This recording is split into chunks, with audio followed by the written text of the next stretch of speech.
I'm NASA astronaut Jessica Meir. I may be one of the first people to return to the moon.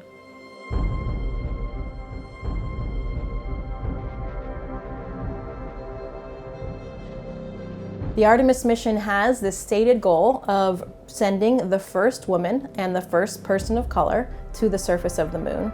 It will have been over 50 years since humans have set foot there. We aren't just going to go there once and then come back, or go there a few times like in the Apollo missions and then come back.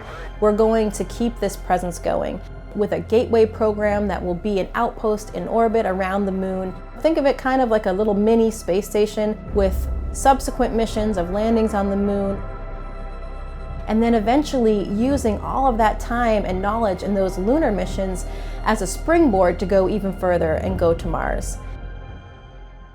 My mom tells me I first started saying I wanted to be an astronaut when I was 5 years old. So it actually was quite difficult to believe when it came true in 2013, when the phone rang and I was given the option to come here to NASA to be an astronaut. It's almost felt surreal. Copy, Jessica is egressing, 10 seconds to a 20-second handover. Coming out of the hatch for your first spacewalk is a moment that I don't think anyone ever forgets. My first spacewalk happened to be only a few weeks after I arrived on the space station. So at that point, I was still learning how to move and navigate myself around on the space station. That day, I was with my colleague and friend, Christina Cook. She was in the same class of astronauts as me, so we really are like astronaut siblings. She's like my space sister. We were ready to go out of the hatch that day for the first all-female spacewalk. Of course, there had been other women that had done spacewalks before us. We were the 14th and 15th women to do so, but this was the first time that two women together were going to embark on a spacewalk.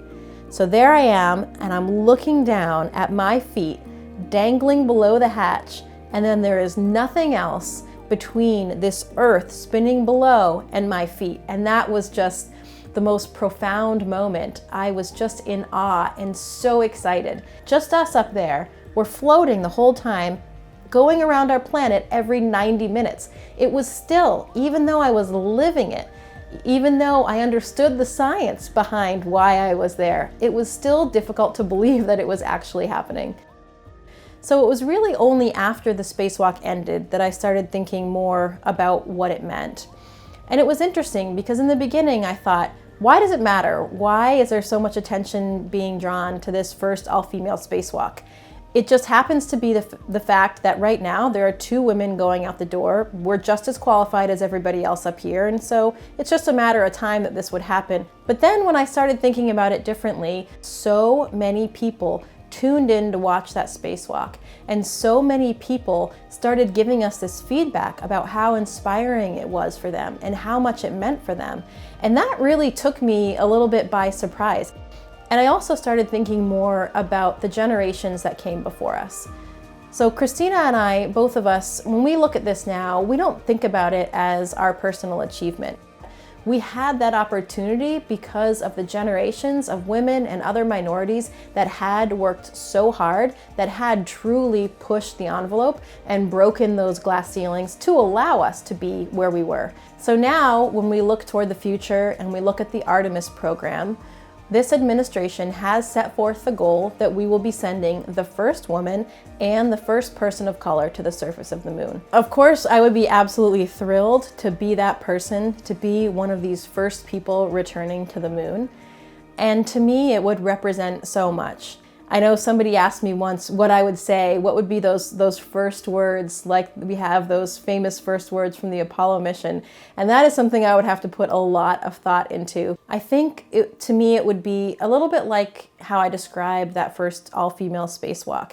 It wouldn't be about my achievement. It would be about the achievement of everybody on this NASA team that got there. And it wouldn't even only be limited to that. Really, that next person that goes to the moon is a representative of all of humanity. So a lot of people ask us, why haven't we been back to the moon? If we did this 50 years ago, why is it so difficult? Why haven't we been doing it? There's nothing easy about going to the moon. What we accomplished in the 60s was extraordinary. We are due to go back to the moon for so many reasons. The first is simply for exploration. It is an inherent characteristic inside us as humans to explore, to want to look around the corner, to go further, to ask those questions and just quench that curiosity that we have. Secondly, though, and equally as important, is for scientific reasons. If we look back at the Apollo missions, we learned so much about our solar system, about the formation of our planet and of the moon, and I know that that will be true as well for the Artemis missions. For example, we'll be targeting the South Pole because at that area, we know that there is much more frozen water. So by going to that spot, we can study and understand that water, that ice, that frozen water will help us understand more about the moon, about our solar system, and it will also be a resource. We can use oxygen in the soil, we can use that frozen water in the surface, we can use that to make fuel, to make resources for further exploration. So that would be that next step. Take what we learn in the proving ground around the moon and now use that to get to Mars, where we need to be autonomous. We need to think about things like sustainable food systems. We won't even be able to necessarily carry all the food and water that we need up there. So maybe we want to bring some things that we can grow. Everything that we learn in these early Artemis missions to the moon will apply then on to Mars. Fairly soon, we will be launching that Artemis 1 test mission, and that mission will be about 3 weeks. It will go all the way out to the moon and beyond it, and we will test out all of those systems of the Orion spacecraft and that launch system. The next mission, the Artemis 2 mission, would have crew members on it. So that will be the first mission that has astronauts going out to the moon. They won't yet land on the surface of the moon, but they will go out again further than the moon. They will be in orbit around the moon before they come back here. So that will be another vital step in making sure we have everything ready and we're prepared for those later missions, which will then land on the surface of the moon. We'll also have the Gateway, which will be in orbit around the moon. So think of it kind of like a little mini space station. Instead of being around the Earth, though, it'll be there proximal to the moon. And then we can use that to go back and forth. We can keep people on board the Gateway, and then we can have regular excursions down to the surface of the moon. We can use that as a test bed for other hardware and technology and experiments. And then we can eventually use that as a stepping stone to getting to Mars. To me, the moon represents this spirit of exploration that I think has driven humans from the beginning of evolution of our species, and also me personally.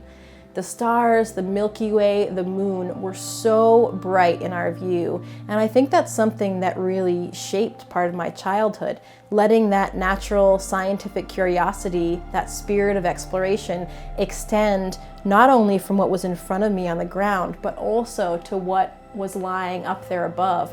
And of course, the moon is this incredibly prominent object and something that I think we're all drawn to. It makes me so optimistic now to know that it is a national priority again. We have laid out this foundation to get back to the moon, so we will return.